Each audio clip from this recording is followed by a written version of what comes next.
কোনো ইনফরমেশন দেন নাই যে না এটা পাঠান, আমাদেরকে এই কথা বলেন নাই, এই কথা বলেন নাই যে হ্যাঁ করতে পারতাম না, এটাও বলেন নাই আপনারা। যদি এটা তো বলেন নাই। অন্য কোনো দল যদি সেদিন প্রোগ্রাম থাকে এবং তাদেরকে যদি আপনারা আমাদেরকে না দেন, আমাদেরকে বলবেন রিসিডিউল করার জন্য।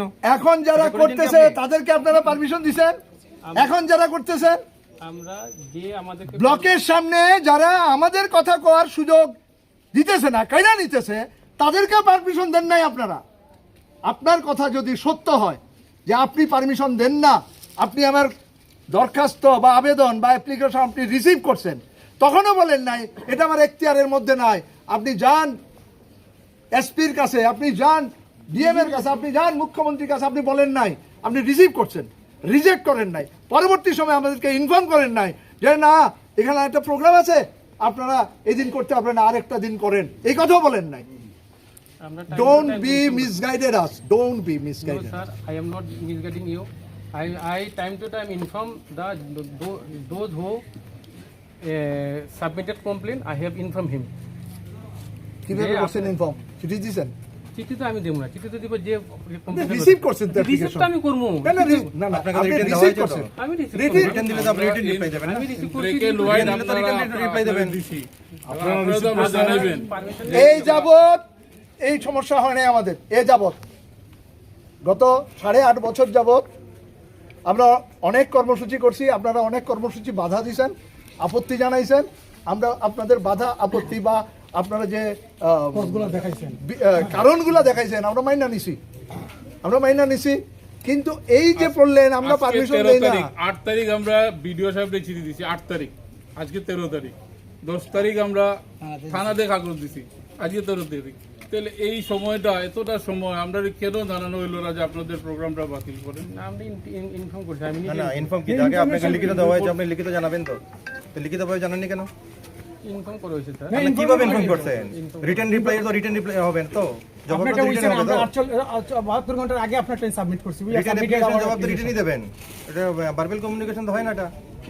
এটা তো আমরা অফিশিয়াল ল্যাঙ্গুয়েজ অফিসে না, ডাকাই এনে অফিশিয়াল সিস্টেম না। আমরা কর না আমরা পারমিশনের জন্য আমাদেরকে বলেন যখন আপনাদের রিটার্ন চান। আচ্ছা আচ্ছা আপনারা যে পারমিশন পারমিশন না, আপনার অ্যাপ্লিকেশন করছি তো। অ্যাপ্লিকেশন না না বলছি না তো, আমরা তো এটা বলছি না। লেকিন আপনি রিটার্ন জানাবেন তো। আমাদের প্রেয়ারটা অ্যাকসেপ্ট করছেন না। আপনারা আমরা করেন কোন প্রবলেম নাই, আমরা পারমিশন করেন, আমরা অবশ্যই আপনাদের ফুল ফেস আরে পারমিশনটা হবে কি করে? আপনি জানাবেন তো। আপনি জানান নাই তাহলে পারমিশন নেব কি করে? আপনাদের পারমিট করা হইলো না, তাহলে তো বিষয়টা হয়ে যেত, সমস্যার সমাধান ছিল না তো। আমরা ডিউ টাইমে অ্যাপ্লিকেশন করছি অ্যাজ পার রুল। আপনারা ডিউটি হইলো যে আপনারা আমার এই দিন এইটা এই টাইমে অন্য পার্টির প্রোগ্রাম আছে, সরকারি প্রোগ্রাম আছে, আপনারা এটা আপনি পাইতেন না না হোক যেই হোক, যে না না প্রথমত আমি ধরে নিলাম যে আপনি অথরাইজড পারসন না পারমিশন দেওয়ার জন্য, কিন্তু আপনি যেহেতু অথরাইজড পারসন না, আপনি আমাদেরকে ইনফর্ম করতে পারতেন, আপনি যান এখানে, আমি তো পারমিশন দিতাম না, আপনি সেটাও জানান নাই, আমরা সেখানে প্রোগ্রাম করতে পারবো না, পারমিশন দিছে না কোনো অথরিটি, সেটাও জানান, কিছুই জানান নাই আপনি কিছু।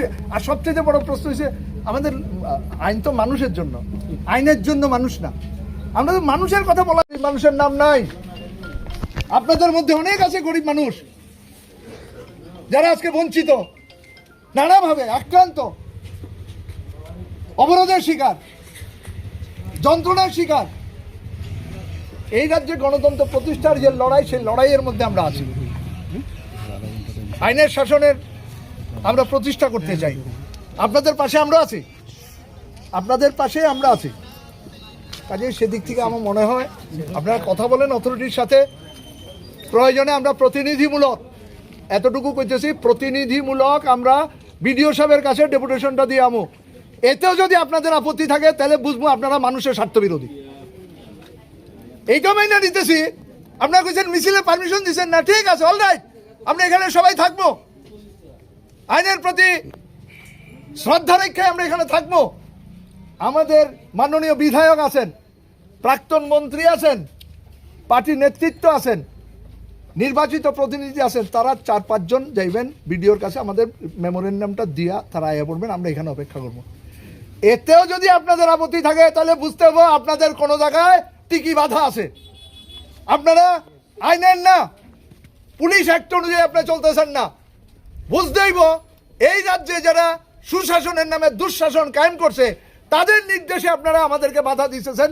মানুষের সাথে কথা বলার যে অধিকার, সেই অধিকার থেকে আমাদেরকে বঞ্চিত করতেছেন।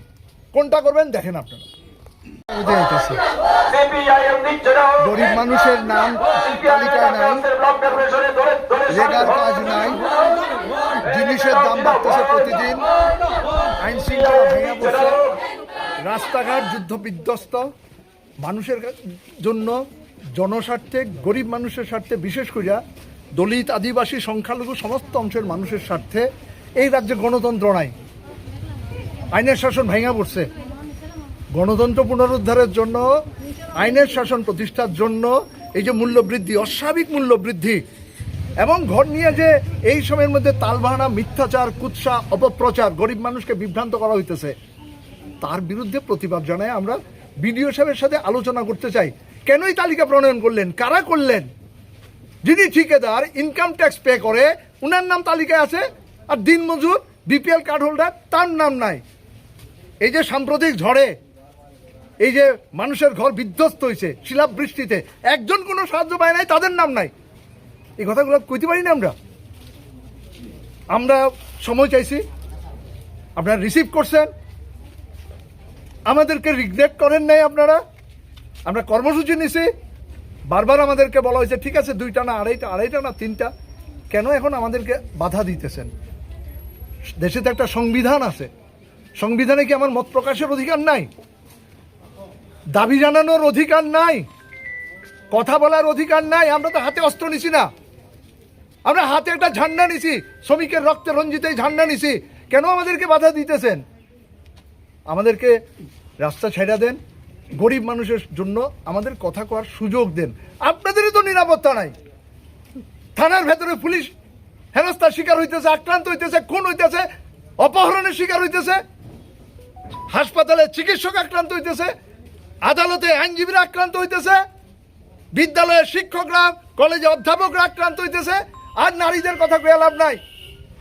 9 থেকে 90 কেউ রায় পাইতেছে না, আর নেশার সাম্রাজ্য বিস্তার হয়েছে। এখন ওয়াগনে বাধারঘাট স্টেশনে আসে, সেখানে আমরা দেখি না এত পুলিশ জওয়ান। গণতন্ত্রের জন্য আমরা লড়াই করব, মানুষের জন্য লড়াই করব, গরিব মানুষের কথা বলবো, আপনারা সেখানে আমাদেরকে বাধা দিতেছেন। আমার মনে হয় আপনারা বিবেচনা করেন, আপনাদেরও পরিবার আছে। আজকে সরকারি স্কুলগুলা বন্ধ হয়ে যেতেছে, বেসরকারি স্কুল রমরমা, হাজার হাজার টাকা ক্যাপিটেশন ফি দিয়া এই গরিব ঘরের ছেলে মেয়েদের পড়ার সুযোগ বন্ধ হয়ে যেতেছে। আর আবার নিরক্ষরের সাম্রাজ্য তৈরি হইব এই রাজ্যে, যেখানে আমরা বাম শাসনে দেখছি সবচাইতে বেশি মানুষ শিক্ষার আলো পাইছিলেন, সেখানে এখন নিরক্ষরতার অন্ধকারে ডুববা যাবে এই রাজ্য। আমরা চাই সব ঘরে শিক্ষার আলো জ্বলুক, সবার হাতে কাজ, সবার পেটে ভাত, মর্যাদা, আত্মমর্যাদা, রাজনৈতিক স্বাধীনতা, সামাজিক নিরাপত্তা, নাগরিক অধিকার। আমরা আপনাদের কাছে এই কথাগুলোই কইতেছি। বিশ্বাস করি আপনারা অত্যন্ত সচেতন। এই আমাদের রাজ্যের সীমান্তবর্তী এলাকার আপনারা নিরাপত্তা রক্ষার কাজে স্বতঃপ্রণোদিতভাবে আমাদেরকে সাহায্য করেন। আমরা দেখছি ধর্মনগর থানার মধ্যে আমরা যখন আক্রান্ত হয়েছি, এই আমাদের মহিলা কনস্টেবলরা আমাদেরকে রক্ষা করছেন। সেই দিন বারবার বলি, সব জায়গায় বলি এই কথাগুলো, মানুষের কথা কইতে যাইতেছি, আইন অমান্য আন্দোলনও না, তারপরে আপনাদের আমাদেরকে আটকাইতেছেন। আর যারা সেখানে বইয়া প্রতারণা করতেছে জনগণের সাথে, তাদেরকে উৎসাহিত করতেছেন আপনারা। দুর্ভাগ্যের, দুর্ভাগ্যের। আমরা কি যাইতে পারি? স্যার আপনারা প্রেয়ার করেছেন, prayer means not getting permission. পারমিশনটা আমরা দিই না, পারমিশনটা আমাদের উপরে দিকে, আপনি আমার থেকে ভালো করে জানেন। একদিনে 2টা পার্টির পারমিশন দেয় না। আপনাদের মত প্রকাশ অধিকার অবশ্যই আছে, থাকতো না কেন? দিব, আপনার পারমিশনটা অবশ্যই করেন। আপনারা রিজেক্ট করছেন, আপনারা রিজেক্ট করছেন। আমি রিজেক্ট করি না, আপনারা রিসিভ করছেন, আপনারা রিসিভ করছেন। আপনি যদি না হয় না, তাহলে আপনি রিসিভ করতেন।